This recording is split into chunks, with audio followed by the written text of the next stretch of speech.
Over tid ender det med, at vi ejer hele verden. Ja, det var en veltilfreds Thor Pedersen, der som finansminister i 2006 fremlagde regeringens finanslovsforslag. Siden har økonomisk krise, stigende ledighed og offentlige underskud tvunget regeringen til at ændre retorikken og forberede befolkningen på hårde tider. Men hvordan er denne bratte overgang fra overskud til underskud så blevet kommunikeret? Er regeringen troværdig, når den taler om at spænde livremmen ind og betale regningen? Deadlines propagandister ser på sagen.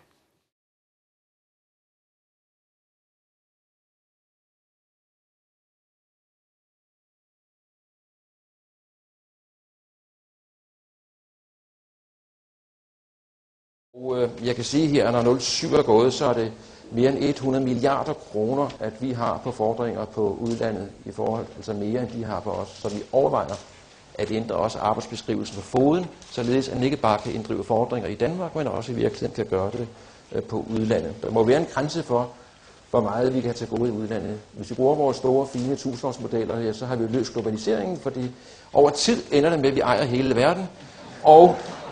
Og så kan man sige, så er det problem egentlig løst.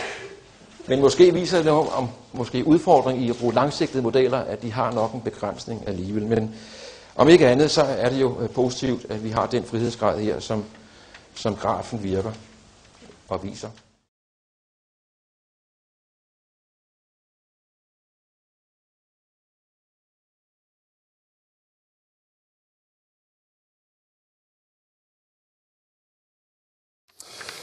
Inden rulleteksterne en præcisering. I Deadline lørdag aften citerede vi tidligere finansminister Thor Pedersen for i 2006 at sige, at det gik så godt i Danmark, at vi på sigt ville komme til at eje hele verden. Men ordene er grebet ud af deres kontekst, mener Thor Pedersen. Og konteksten var den daværende regerings fremlæggelse af finanslovsforslag, hvor Thor Pedersen i en lidt længere version sagde sådan her. Der må være en grænse for, hvor meget vi kan have til gode i udlandet. Hvis vi bruger vores store, fine tusindårsmodeller her, så har vi løst globaliseringen, fordi over tid ender det med, at vi ejer hele verden.